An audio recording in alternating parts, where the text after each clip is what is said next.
welcome back to the channel. In today's video we're going to talk about a couple of pitching issues I see on a regular basis, which is plaguing your ability to strike your pitch shots and also chip shots efficiently on a regular occurrence. One thing we always demonstrate when we're pitching is how the club head reaches its lowest point after the golf ball. Where a lot of people struggle with pitching is the club head reaches its lowest point well before the golf ball. One thing I do see on a regular basis is step one, the position of the golf ball gets too far off the back foot. As we come into impact, as the club comes back into impact, you'll start to see from there the grip end of this golf club goes down and forwards, and then you can see from there it continues to work down and forwards. When I do that, when I pull down with the grip end of the golf club coming into impact, you can see the big gap between the grip end of the club and also the club head.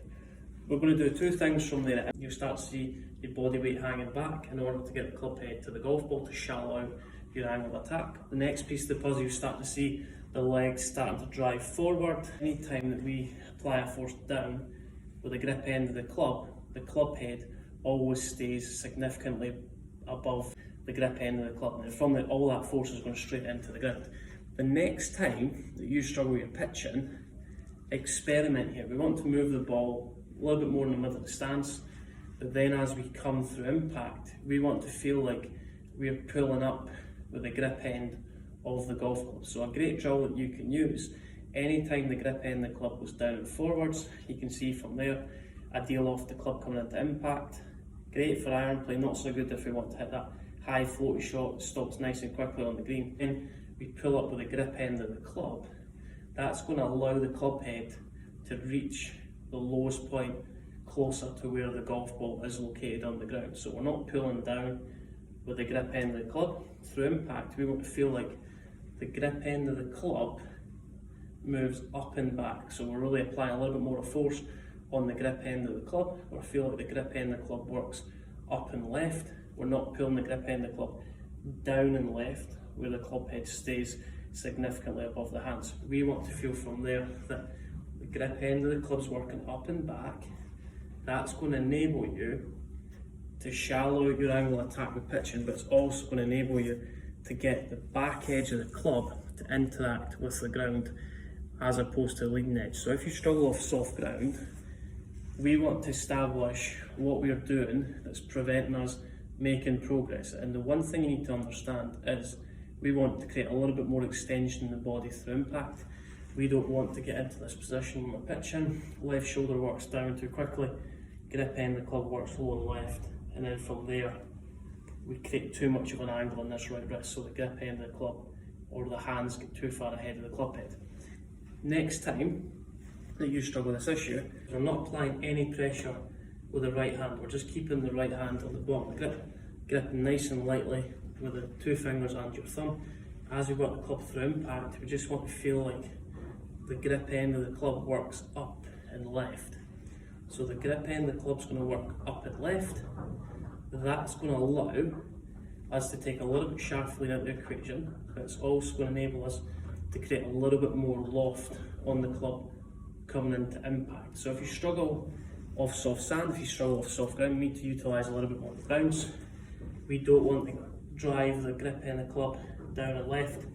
Through impact, chest stays in a flex position. Through impact, we want to feel like the grip end of the club works up and left. So I feel like I pull the grip end of the club up away from my left hip. So grip end of the club's working up and back away from the left hip. A great feeling to establish that is think about your left shoulder is working up and back through impact. A feeling that might help establish that. Chest starts to get a little bit taller and point towards the sky through impact. So I feel a little subtle kick in my knees, but I feel like my legs start to straighten.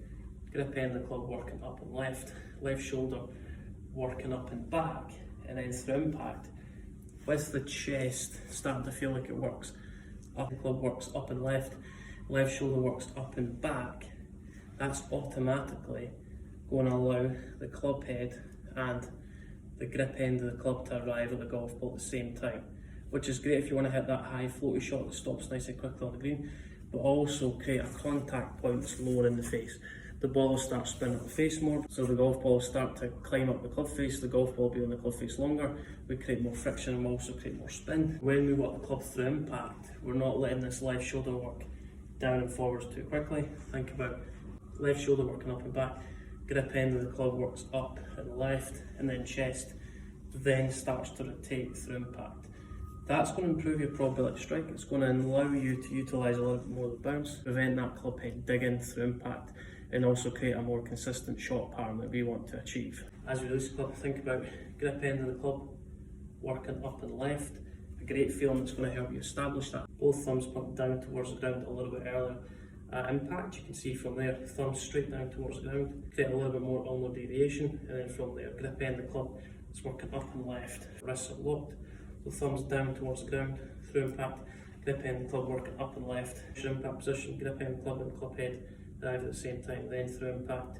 I want to feel like left shoulder works up and back, then grip end of the club works up and left through impact.